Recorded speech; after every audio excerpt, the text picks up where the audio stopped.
Welcome back to Movies Are So Back, the YouTube movie review channel where I, Ethan Simmie, ask the question, are movies so back?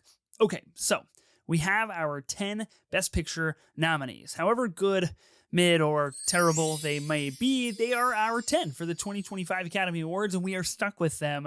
Now, I know my Academy Awards content coverage on this channel has been lacking as of late. Life is busy, and I wish that I could have more Academy Awards content. So if there's any specific Academy Awards content or conversations or reviews that you want me to do, be sure to leave a comment down below. But today, I'm going to be ranking all 10 Best Picture nominees because I have officially seen all 10 of them as of last week. I was waiting to see all of these movies. I was waiting, honestly, to record the Best Picture nominee collaborative draft for the Movie Draft podcast before making this video. And that way, you know, my ranking wasn't out in the open so as to hurt my drafting abilities on that podcast. If you haven't listened to that pod, you should go check it out because you probably have no idea what I'm talking about, but it makes sense when you listen to the show. With that all being said, let's rank the 10 Best Picture nominees of the 2025 Academy Awards. Number 10. Now, if this movie is anybody else's not number 10, like 9 through 1 at all, then I think that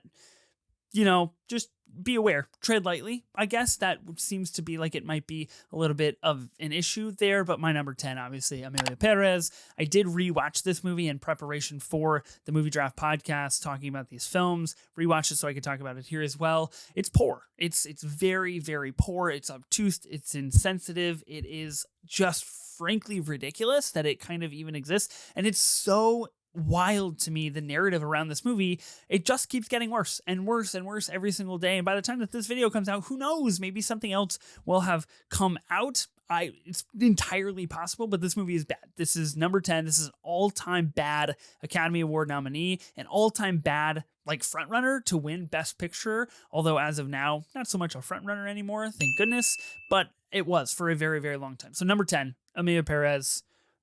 Bad. Don't watch it if you haven't seen it. Number 9 is Nickel Boys. Now, I know I'm going to catch a lot of flack for this, but you got to hear me out just for 1 second. I don't feel good about putting it at number 9 either. So let's just quickly walk through this journey together. Now, I haven't read the book. I'm unfamiliar with the source material. I think that's like one thing. The second thing is this is a lot of movie. This is a lot of movie to take in, and I've only seen it one time. And I think it deserves a second screening, if not a third screening, to really intake what Ramel Ross is going for and what he's accomplishing here. Now, having said that, I have a deep respect for this film. What Ramel Ross does accomplish visually is pretty astounding. The kind of point of view, the first-person point of view that he uses throughout a vast majority of this film is sensational, albeit does get a little bit taxing toward the end. And I don't know if I'm in the minority on this. A lot of things about this movie worked. A lot of things will stay with me visually, primarily, that I just can't stop thinking about the frame.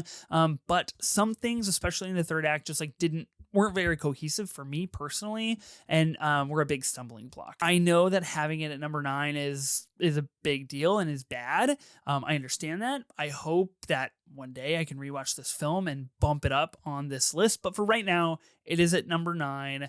I enjoyed 8 other movies more than this one. Number 8 is A Complete Unknown. Now, I like this movie in theory. I like the pieces of this movie. I like Timothée Chalamet as Bob Dylan. I like Monica Barbaro. I like Edward Norton. I like the vibe that Mangold is going for. I just don't think that those coalesce into a really solid whole. And that is why this movie just kind of doesn't work for me. Like on a big grand scheme, I don't think the pieces make up the whole, and the whole is less than the sum of its parts. And it's just really unfortunate. Timothée Chalamet has a very remarkably good shot at winning an Oscar this year. I understand that. Monica Barbaro, I have as my dark horse winner for the Best Supporting Actress. I mean, hell, Edward Norton is in this category. He is nominated for an Academy Award. Like, the pieces of this movie are very, very, very good.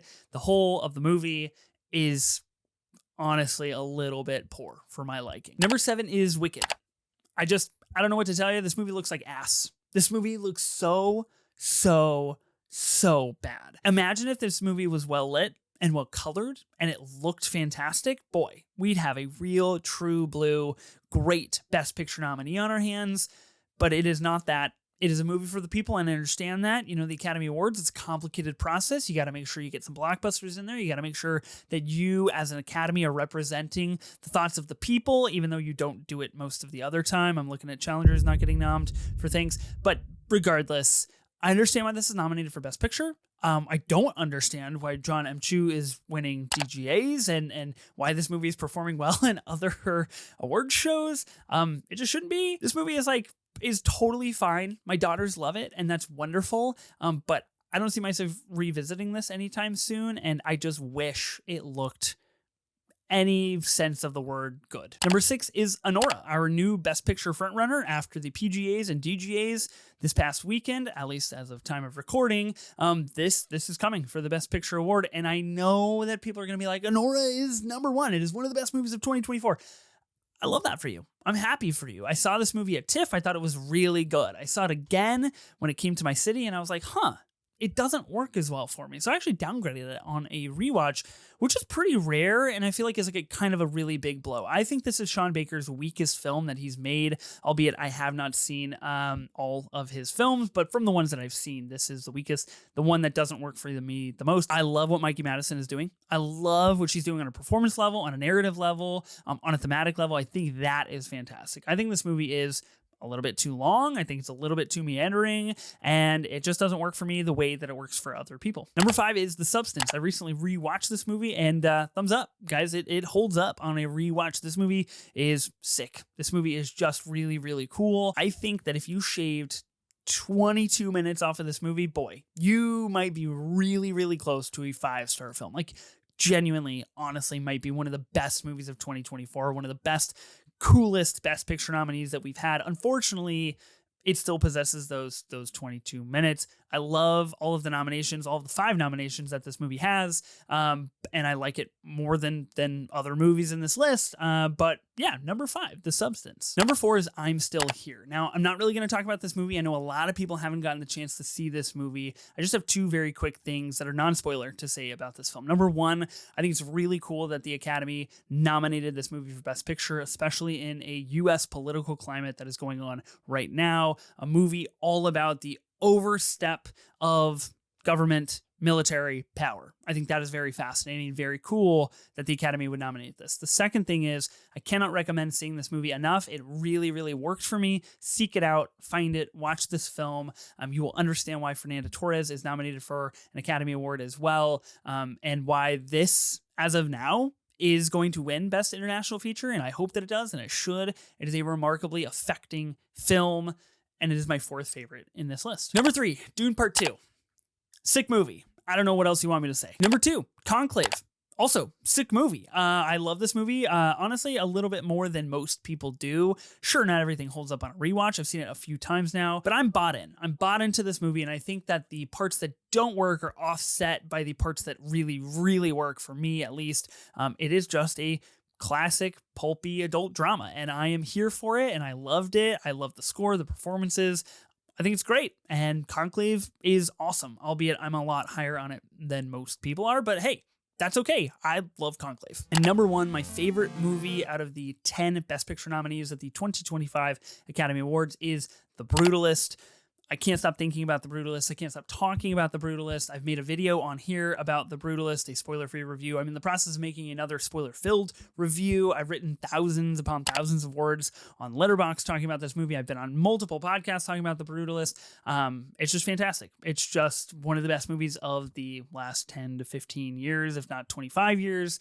It is a substantial, monumental filmmaking masterpiece. Number 1.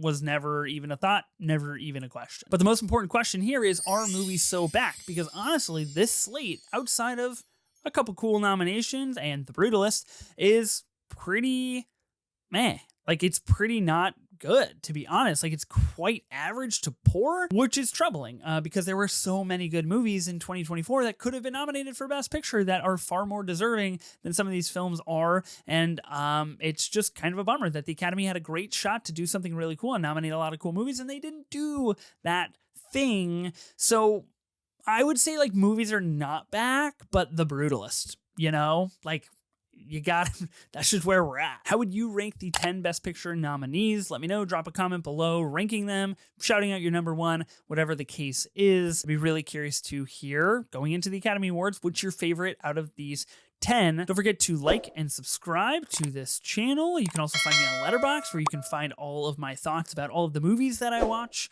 And I will see you in the next video.